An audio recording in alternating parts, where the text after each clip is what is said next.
Ya, vamos a comenzar. Ay, perdón, jóvenes, algunos se han retirado, ¿no? Solo hay 14 ahora.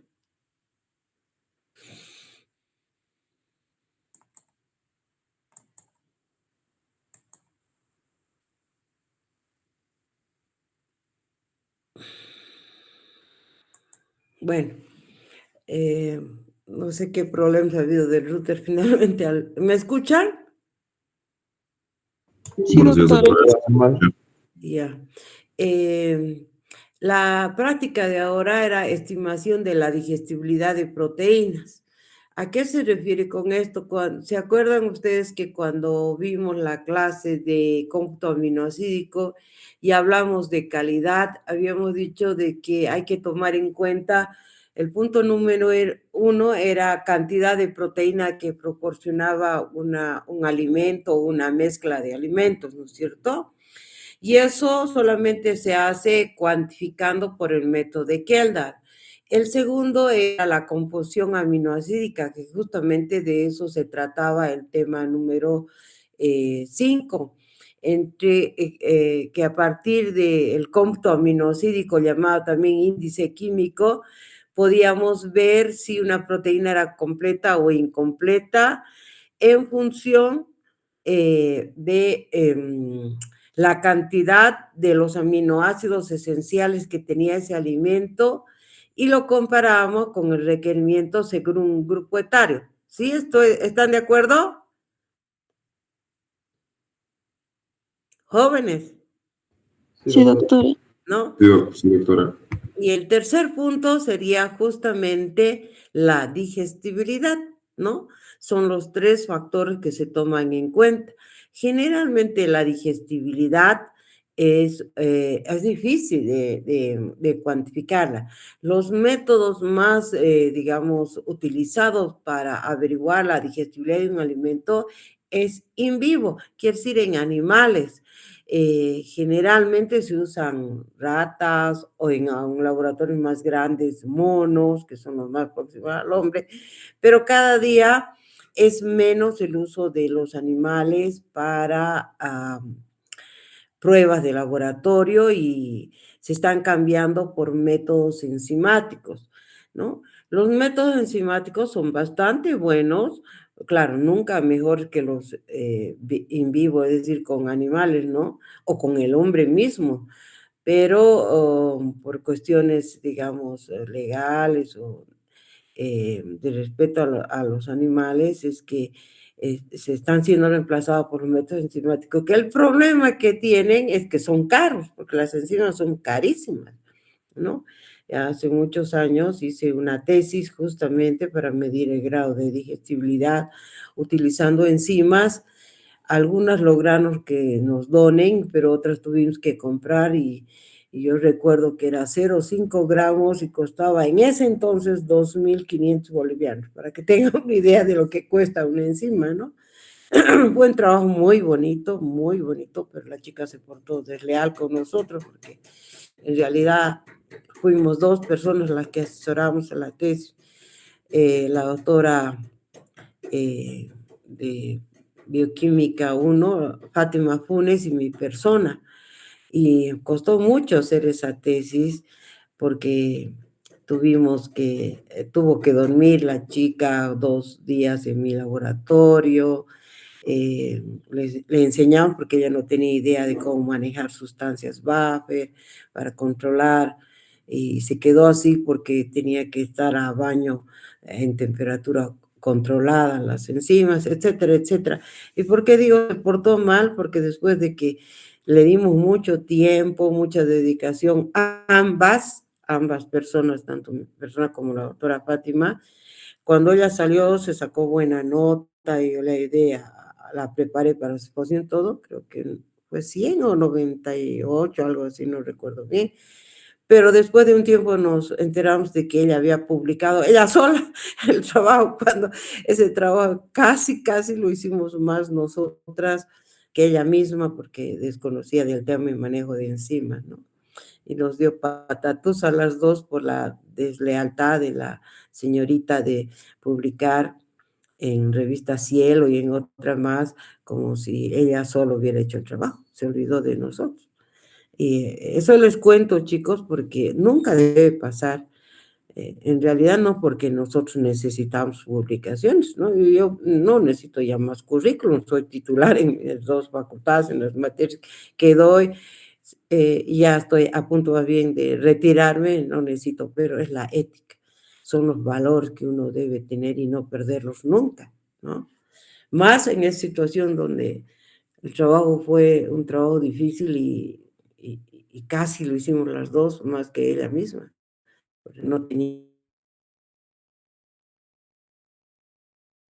Y determinamos la digestibilidad de la harina de plátano verde, porque es muy interesante, es una harina que tiene muchas propiedades y que no lo usamos ni valoramos. Entonces, comparamos la harina de plátano maduro con la harina de plátano verde y otros productos. Fue un trabajo muy, muy bonito, pero así nos hizo esa mala jugada la señorita.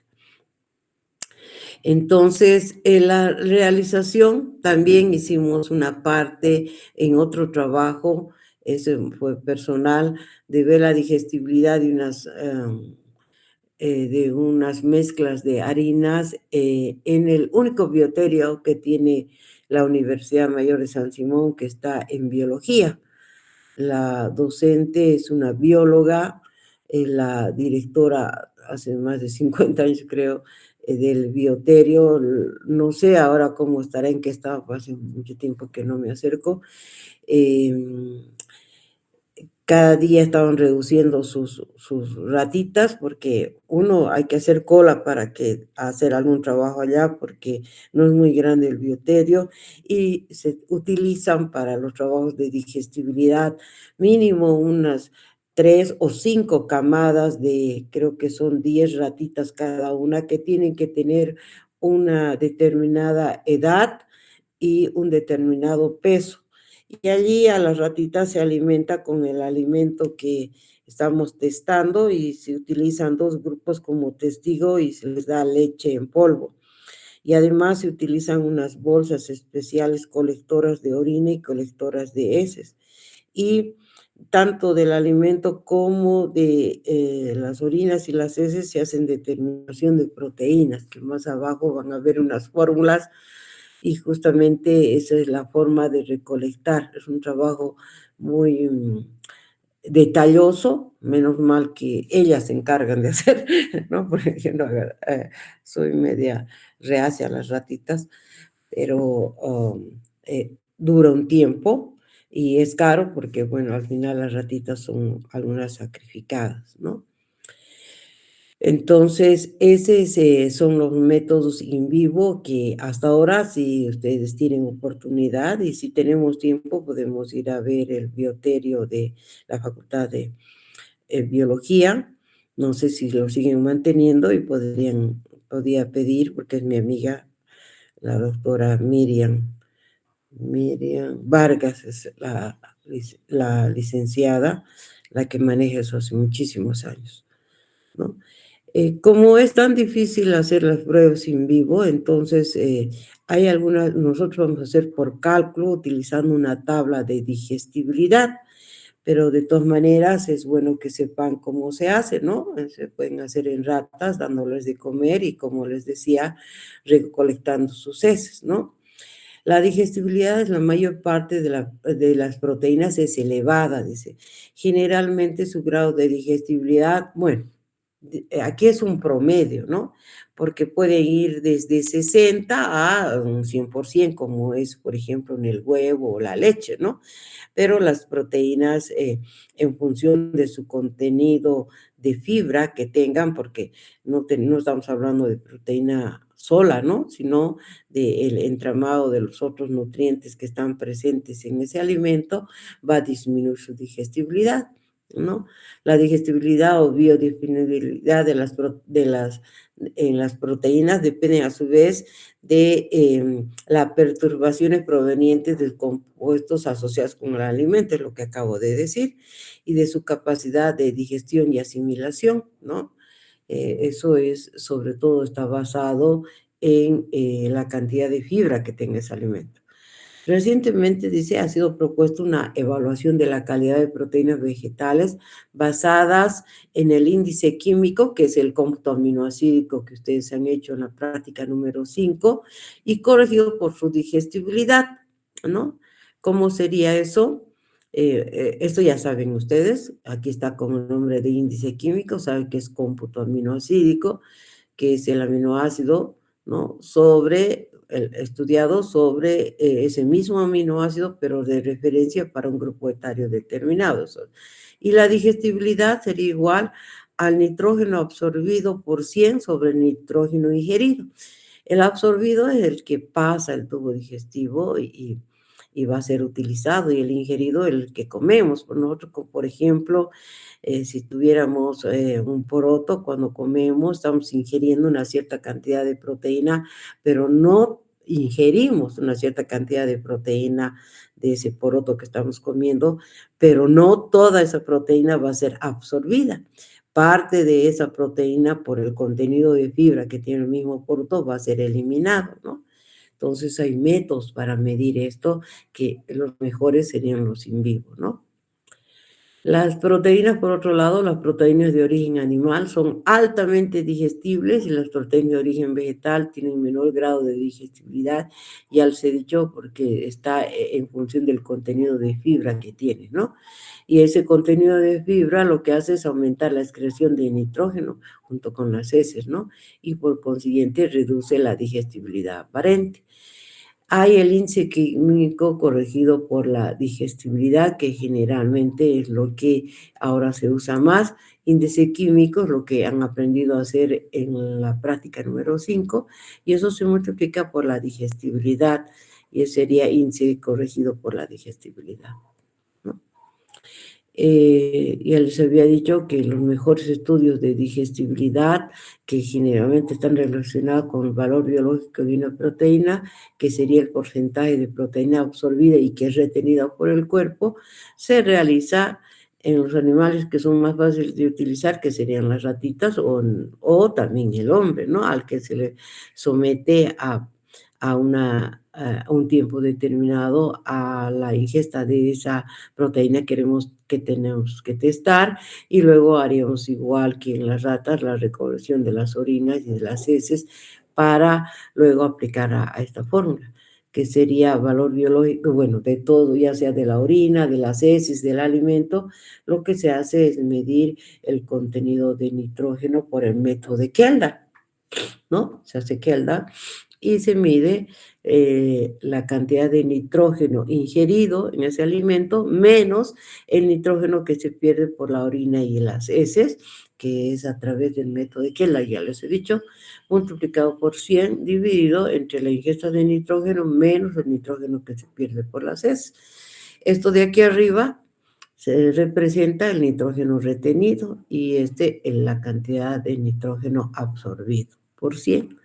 El valor biológico de una proteína no tiene en cuenta la digestibilidad de la proteína. Si se toma en cuenta y se mide, y se llamaría utilización neta de proteína. La utilización neta de proteína es en el nitrógeno retenido sobre ingesta de nitrógeno por 100, ¿no? Bueno, no es difícil, pero tendríamos que tener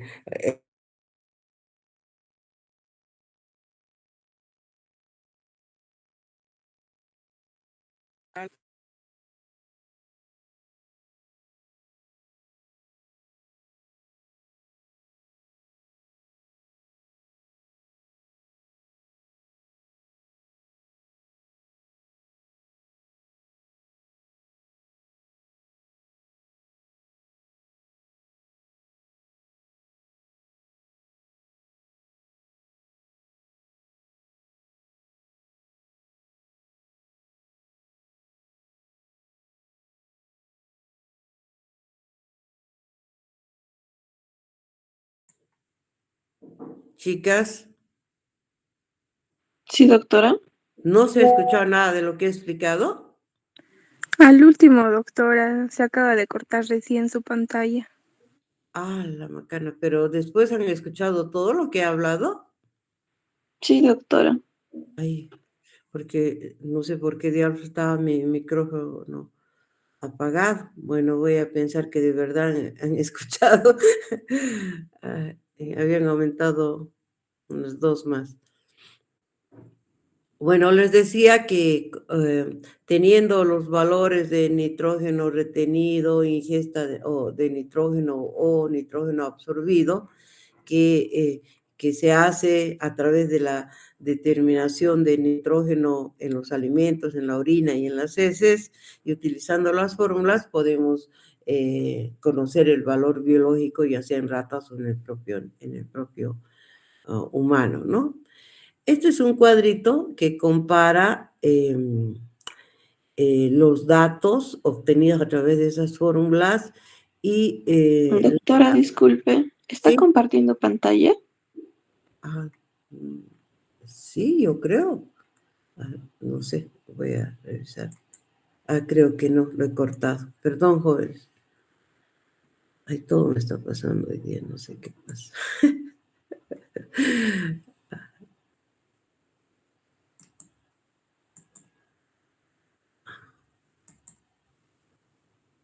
Es que me salí y pensé que un poco más.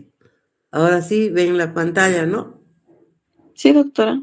Ya, este cuadrito era el que le estaba mostrando, que les decía que estos valores de valor biológico, utilización neta de proteínas a través de las fórmulas anteriores que ustedes tienen en su cuaderno, nos permiten evaluar los valores y compararlos, ¿no? De todas maneras, ya sea el valor biológico o la utilización neta de proteínas, son parámetros que evalúan la digestibilidad de esa proteína. Si vemos, por ejemplo, los alimentos, por ejemplo, el huevo, la leche y la carne, más debería estar en esta lista, tienen altos valores de evaluación. El huevo el 100%, la leche 95%. En algunas tablas esto está en 97, ¿no? La carne también está en 100. Es decir, como son alimentos que no tienen fibra, su digestibilidad son altas. En cambio, a medida que vaya aumentando el contenido de fibra, la digestibilidad va disminuyendo, ¿no? Por ejemplo, la harina de soya 74%, el valor biológico es 70%, en el maíz apenas 36%, su evaluación química 49%, entonces en función de el tipo de alimento y el entramado de los otros componentes del alimento hacen que sea mayor o menor su valor biológico o su utilización neta de proteínas. Este de la gelatina cero no es que sea cero por si acaso, ¿no? Sino que la gelatina es un derivado de,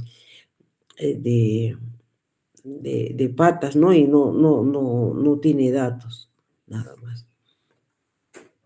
Luego, con los datos de, eh, de experiencias realizadas en animales, también se pueden sacar, por ejemplo, coeficiente de eficacia proteica, que está basado en la ganancia de peso. Bueno, eso indicar también que eso también hacen en el bioterio cada mañana al recoger y cambiar las bolsitas que tienen especial para recolectar su orina y sus heces, les pesan a las ratitas, ¿no? Por eso les digo que el trabajo es pues bien tedioso, y además de que tienen que cumplir el número de días que tienen sus esquemas en control, ¿no? Y son además hartas ratas, son 5 grupos de un número determinado de ratas, imagínense, ¿no?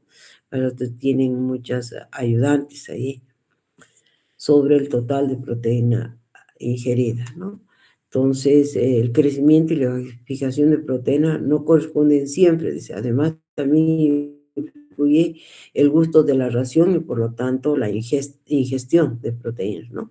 Pero de todas maneras es un parámetro que se hace junto con el grado de digestibilidad.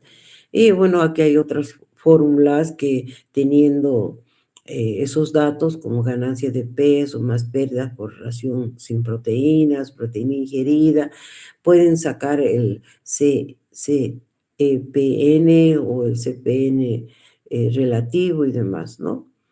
Bueno, ¿qué factores influyen sobre el valor proteico? La composición de aminoácidos, la cantidad de proteínas, algunas veces la suplementación de aminoácidos que se hace a un determinado producto, mezclas de proteínas, el equilibrio entre aminoácidos esenciales, ¿no? Porque ustedes saben que si no está la cantidad necesaria de aminoácidos, eso van a influir en la, digamos, en la síntesis de proteínas, ¿no?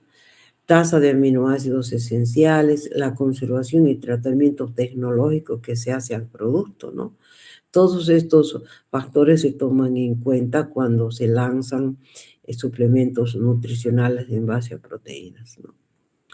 Ahora, ¿cuál es nuestro trabajo práctico? Ya que nosotros no tenemos bioterio, no tenemos animales, entonces vamos a calcular la digestibilidad utilizando esta tablita. Hay una tabla, aquí está más abajo, está la tabla, perdón. Ay, no está la tabla. ¿Están ustedes con su texto? Ahí hay una tabla de digestibilidad. Aquí la he borrado, pero ustedes tienen la tabla. Sí, doctora. Sí, ¿no? Bueno, ¿cómo se hace? Primero, aquí se pone, bueno, aquí está un ejemplo con los alimentos que ustedes han trabajado en la práctica anterior, ¿no?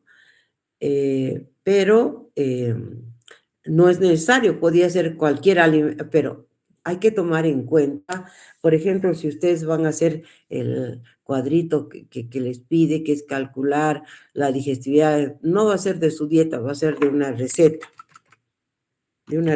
que ustedes, de una sopa, o de un segundo, o de una propuesta que ustedes tengan. No van a hacer de toda su dieta para que sea más factible. ¿Qué alimentos van a colocar aquí?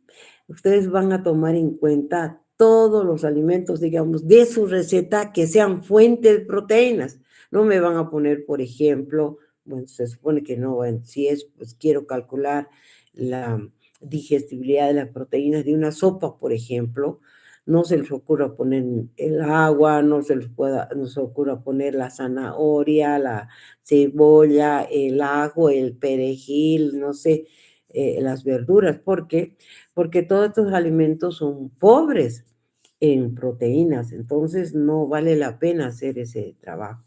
Entonces, lo que hay que colocar aquí son los ingredientes que podríamos haber mantenido incluso la dieta, ahora que me doy cuenta, quizás es mejor para ustedes, de un día, pero solamente van a colocar los alimentos que les proporcionan fuente de proteínas, ¿no? La leche, el pan que comen, no sé, las carnes, no sé, huevos si es que comen ese día, todos los alimentos que sean arvejitas, que hayan consumido, habas, todos los alimentos que ustedes consideran que son buena fuente de proteínas, ¿no?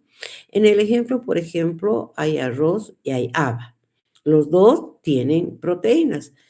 No, mayor cantidad de proteínas tiene el haba, por supuesto, pero no siempre comemos mote de haba, digamos, ¿no?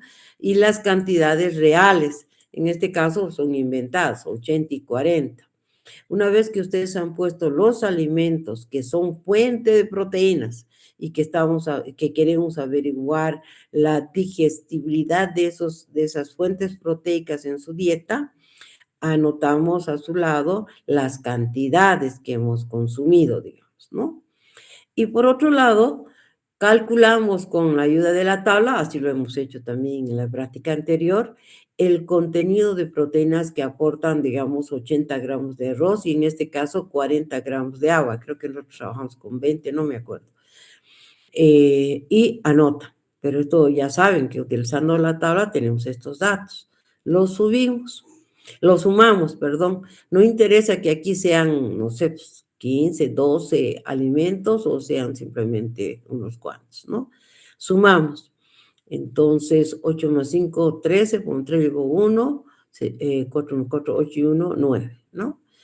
Y sacamos la fracción. ¿Qué es sacar la fracción del contenido de proteínas? Es dividir cada uno sobre el total de proteínas. 4.8 dividido entre 9.3, porque es una regla de 3, ¿no? Porque ¿cómo sería la regla de 3? 4.8 gramos de proteínas de arroz están contenidas en 9,3, en 1x, ¿no? De ahí sale que esto dividido entre esto es la fracción, que en este caso sería 0,516 gramos, ¿no? Estos igualito hacen para la proteína, sacan la fracción de la proteína de la haba.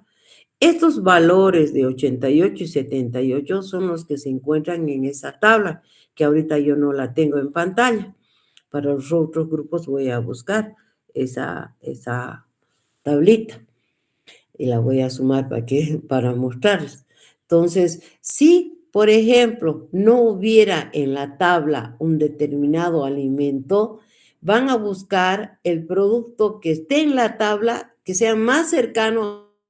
Por ejemplo, si no hay haba, la haba es una leguminosa, se parece más a un poroto. Entonces sacaré el valor de digestibilidad que hay en la tabla del poroto. Entonces es 78, supuestamente, ¿no?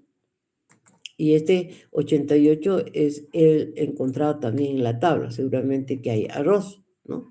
Una vez que tenemos estos valores que están en color rojo que acabo de colocar, que son los extraídos de esa tablita, multiplicamos la fracción, la cantidad de gramos de proteína, por su grado de digestibilidad que dice que tiene ese alimento que está en la tabla, ¿no? 0,516 por 88, y eso saldría 45.4. Lo mismo aquí, 0,483 por 78 sería 37.7. Luego sumo el total. ¿Y qué me dice este valor? 83%. Eso significa que el consumir 80 gramos de arroz y 40 gramos de haba, significa que solamente de ese total de proteínas, que era 9.3 gramos, cuando yo he comido estas cantidades de arroz y de haba, he consumido, he ingerido en realidad 9,3 gramos, 9,3 gramos de 9,3 gramos de proteínas, ¿no? De esa mezcla. Pero aquí dice que solamente he digerido el 83%. Entonces yo debería calcular el 83% de esa cantidad, y esa sería la proteína absorbida. Entonces, si bien yo he ingerido 9,3, lo que he absorbido es simplemente 7,3, porque solamente el 83% de esta cantidad ha sido absorbido. ¿Está claro? Sí, doctora. Ah, ya. Entonces, eso van a hacer ustedes con su dieta de un día, ¿no? Y luego también, ya saben eso, que las recomendaciones de proteínas para personas adultas, creo que les dije también en la anterior clase, es como promedio 0,75 gramos por cada kilogramo de peso por día.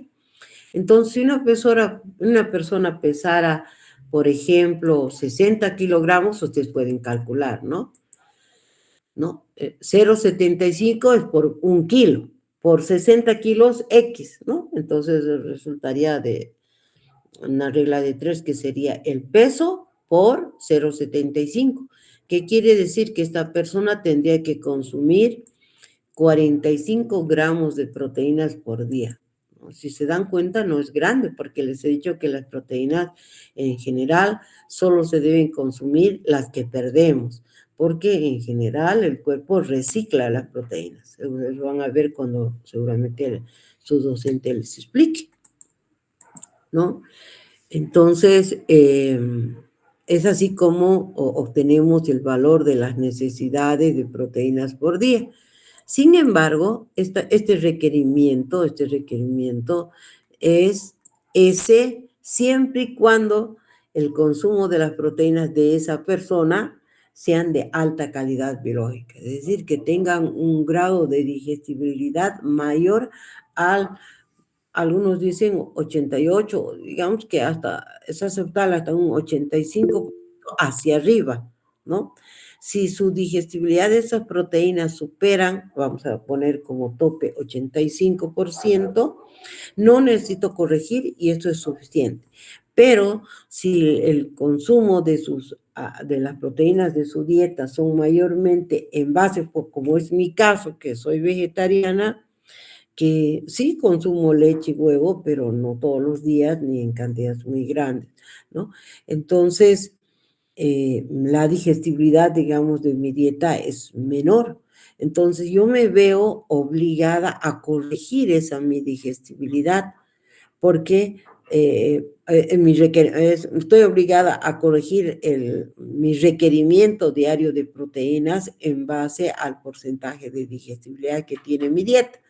Como en mi caso esa digestibilidad es menor al 85%, tengo que corregirla. Y se corrige en función del cómputo aminoácido y se puede corregir también en función de la digestibilidad. Si, por ejemplo, en este caso, su requerimiento era 45 gramos de proteínas de una persona que pesa 60 kilogramos, pero cuando yo he hecho el cómputo aminoácido, he observado, por ejemplo, dos aminoácidos limitantes. Entonces yo voy a hacer la corrección en función del primer aminoácido limitante. ¿Cuál era el primer aminoácido limitante? El valor más bajo, ¿no? Si corrijo para este, es para el otro ya he corregido. Entonces tomo el valor más bajo. En este caso sería 0,77, ¿no? Y diría, esta es la digestibilidad por la corrección por el cómputo aminoácido. Lo voy a poner lila. Y a esto le voy a poner también lila para que no se desoriente. Entonces, aquí diría, de 100, solo el 77% del requerimiento de aminoácidos ha sido llenado. El resto falta, ¿no? Si no hay aminoácidos limitantes, no hago la corrección, por supuesto. Y esto sería la corrección por el grado de digestibilidad. Por ejemplo, aquí estoy diciendo que la digestibilidad es solamente del 78%. Es un invento por si acaso, ¿no? Los valores son inventados, ¿no? Entonces, si esa persona tiene ese grado de digestibilidad tan bajo, entonces digo, del 100, solo el 78% es asimilado. Entonces, te corregiré 100 dividido entre 78, esta barra es dividido, ¿no? Igual esto. Entonces, cuando hago estas operaciones de multiplicar 47 por 100 dividido en 78 por 77, me va a dar 74,94. Entonces, esa persona que tiene una dieta, digamos, vegetariana y con alto grado de digestibilidad, su requerimiento diario ya no va a ser 45 gramos de proteínas, va a subir a 74,92 gramos de proteínas. ¿Está claro? Sí, doctora. Sí, sí. Está claro. No hay pregunta. Por si acaso. Seguramente no va a ocurrir en sus dietas, porque ustedes deben comer carne todos los días. Sí, comen fibra, indudablemente, pero no en la proporción como para corregir, me imagino. No sé si han hecho su tarea de su dieta de cómputo aminoácido, que tendrían que usar ese valor para hacer la corrección. Y si su digestibilidad está encima del 85%, no se corrige por la digestibilidad. Entonces, es así como se corrige. Entonces, ¿qué quiere decir? Que tiene que consumir mayor cantidad de alimentos. Y luego sacan sus conclusiones. Eso sería todo en la práctica de hoy día. Los cálculos no son complicados, solo que tienes que hacer previamente la tarea de la práctica 5 y después recién hacer esto. ¿Hay alguien que tenga alguna duda, alguna curiosidad? Chicas.